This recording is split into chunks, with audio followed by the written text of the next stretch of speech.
bienvenidos en el ámbito de la política y del gobierno desde el Estado pueden darse dos situaciones extremas, ya que el Estado puede gobernar al ciudadano a través de las decisiones personales de sus funcionarios, o bien a través de leyes establecidas previamente. Por lo general, la segunda alternativa es la que produce mejores resultados por cuanto se eliminan los excesos de los gobernantes, ya que también estarán sometidos a la ley en forma similar. En el ámbito de la religión,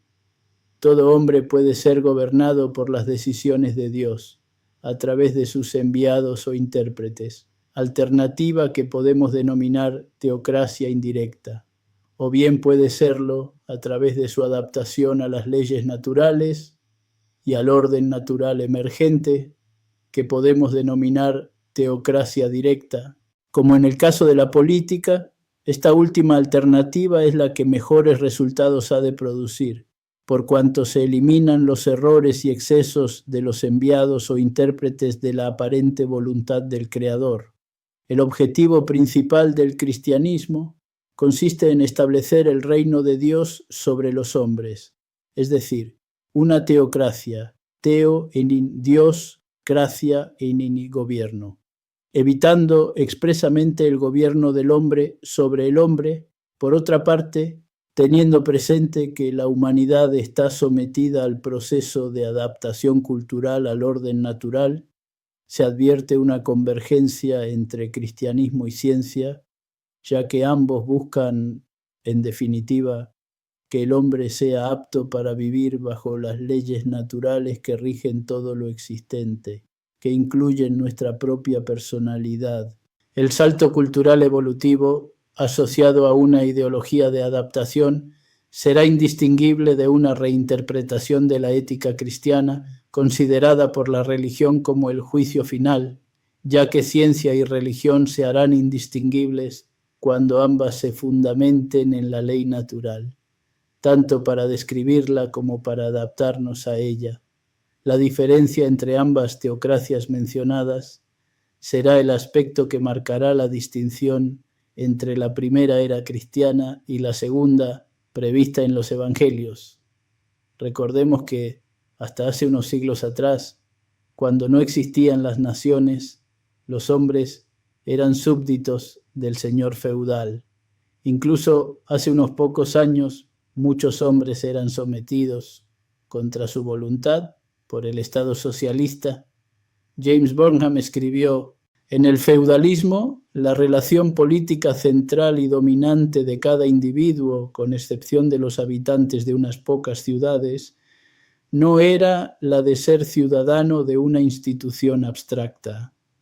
la nación, sino la de ser el hombre de tal señor, el vasallo o siervo de tal o cual soberano.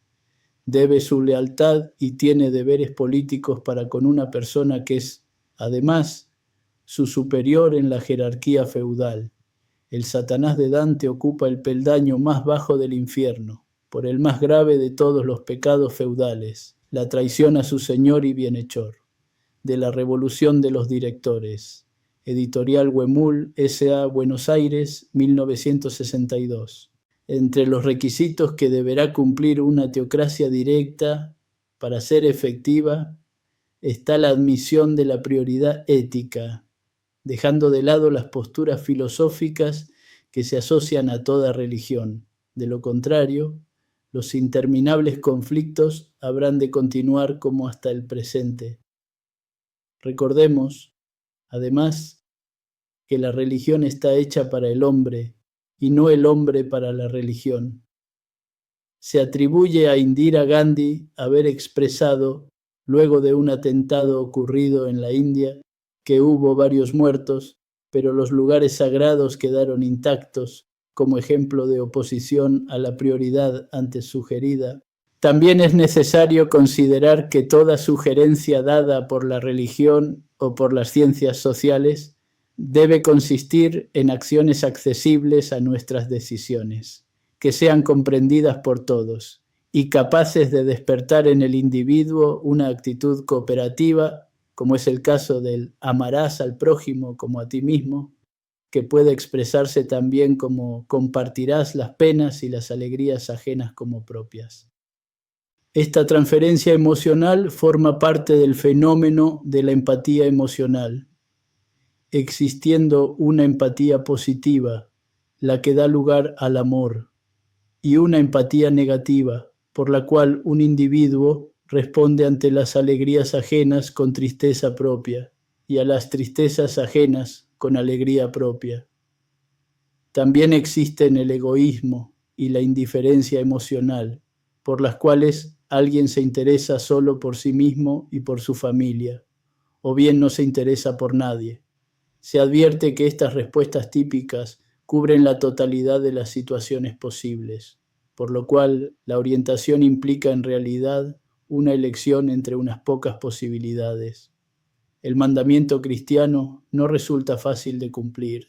no implicando un punto de llegada concreto, sino una tendencia o predisposición hacia donde debemos orientar nuestra vida, debido a que los seres humanos podemos estar condicionados por distintas influencias sociales exteriores y también por las propias ideas y pensamientos. El cambio de actitud que nos llevará a una mejora ética ha de provenir de la comprensión y aceptación de una ideología de adaptación compatible con la ciencia experimental. El mandamiento mencionado sugiere también que la moral individual o familiar debe unificarse con la moral social, ya que la palabra prójimo nos da idea de cualquier ser humano. El cristianismo ha sido criticado por sus detractores, por cuanto, se dice, enfatiza nuestros esfuerzos y expectativas en el más allá, olvidando o desatendiendo el más acá. Sin embargo, si alguien ha intentado con cierto éxito cumplir con el mandamiento del amor al prójimo, habrá advertido que el nivel de felicidad logrado resultó bastante aceptable, por lo que así se desmienten las críticas adversas, aunque han sido justas cuando fueron dirigidas a varios emisores secundarios que seguramente entendieron los evangelios en una forma equivocada. Agustín Álvarez comentaba que dos hechos afectaron seriamente su niñez: el terremoto de Mendoza en 1861 y la influencia religiosa recibida, escribiendo al respecto: yo he vivido en ese open door de la insensatez medieval, que era la herencia intelectual forzosa de los hispanoamericanos de la época colonial, el cual y el terremoto del 61 han sido las dos grandes calamidades que han amargado las que debieron ser horas felices de mi infancia. Y de ahí mi empeño en sustraer a los presentes y venideros de eso que Maeterlinck llama el solo crimen imperdonable, el que envenena las alegrías y anonada la sonrisa del niño, con el fantasma de la condenación por los usos y los goces de la vida. La fraternidad humana perdió casi toda su significación bajo el dogma eclesiástico de la separación eterna en la otra vida, que implicaba la separación absoluta en esta vida, entre los predestinados a la dicha eterna y los condenados a la eterna desdicha. De Perfiles del Apóstol, de Pedro C. Corbeto, El Ateneo, Buenos Aires, 1934,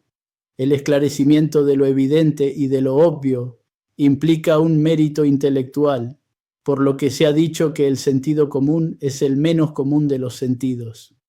De ahí la posibilidad de reinterpretar el mensaje cristiano a la luz de los hallazgos del quehacer científico actual. Es decir,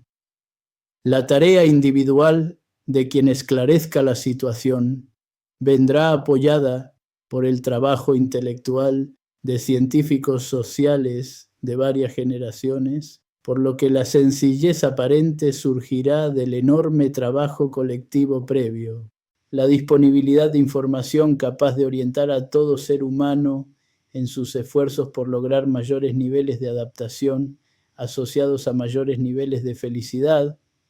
se podrá lograr sintetizando los aspectos sociales de su comportamiento mediante una teoría ordenada axiomáticamente. La nueva etapa que ha de afrontar la humanidad no ha de depender de los supuestos atributos de Dios, sino del hombre, Cualquiera sea la idea que nos formemos de Dios, como un ente personal o no, no debe ser un obstáculo que impida que en cada hombre surja la tendencia a compartir las penas y las alegrías de sus semejantes.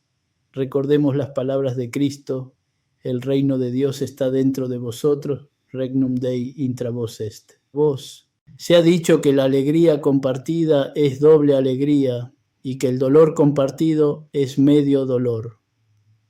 De ahí que las visiones apocalípticas finales nos digan: no vi llanto, ni clamor, ni dolor, presagiando el éxito de la nueva interpretación de las prédicas cristianas. Es decir, surgida al adoptar como referencia las propias leyes naturales que rigen nuestra existencia individual y social. La universalización del cristianismo solo puede esperarse bajo una simplificación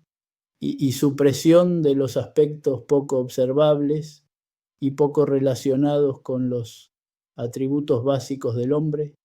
el reemplazo de lo que Cristo dijo a los hombres por lo que los hombres dicen sobre Cristo ya hizo fracasar el cristianismo original. Al menos se espera que la experiencia anterior sirva de enseñanza de lo que no debe hacerse, por cuanto los errores cometidos se traducen en sufrimiento padecido por millones de personas. Debe tenerse presente que la religión moral busca el predominio del bien sobre el mal, de la verdad sobre la mentira, del amor sobre el odio. En un mundo regido por leyes causales, solo podemos elegir las condiciones iniciales en toda secuencia de causas y efectos. Luego, la propia ley conducirá a las consecuencias de nuestra previa elección, resultado que no depende de nuestros deseos particulares. La segunda era cristiana, si se llega a producir, estará enmarcada en un ámbito científico. La teocracia directa implica a la religión natural. Si bien resulta evidente la imperiosa necesidad de llegar a esa etapa, no es de descartar la oposición de quienes priorizan el triunfo de creencias y posturas filosóficas sobre la integridad y la continuidad de la vida inteligente sobre nuestro planeta. Podrán decir, junto a la mencionada funcionaria india, la humanidad sigue en estado de decadencia y sufrimiento, pero los misterios sagrados siguen vigentes e intactos. Ante toda innovación religiosa, se podrán invocar desvíos respecto de los libros sagrados cuando son tomados como referencia. Sin embargo, cuando alguien adopta como referencia las propias leyes de Dios, que son las leyes naturales, está yendo en forma directa, sin intermediarios, a la referencia adoptada por la ciencia y que supuestamente fue adoptada en el pasado por quienes escribieron tales libros. De lo contrario, tendrían poca validez. El amor al prójimo, como una tendencia por la cual hemos de compartir las penas y las alegrías de los demás, no solo resulta ser una guía para nuestro crecimiento personal, sino también la base de la ética natural y de la política, la economía, la educación y el resto de las actividades humanas, que deberán adoptarlo como el punto de partida si se busca optimizar el nivel de felicidad promedio de la humanidad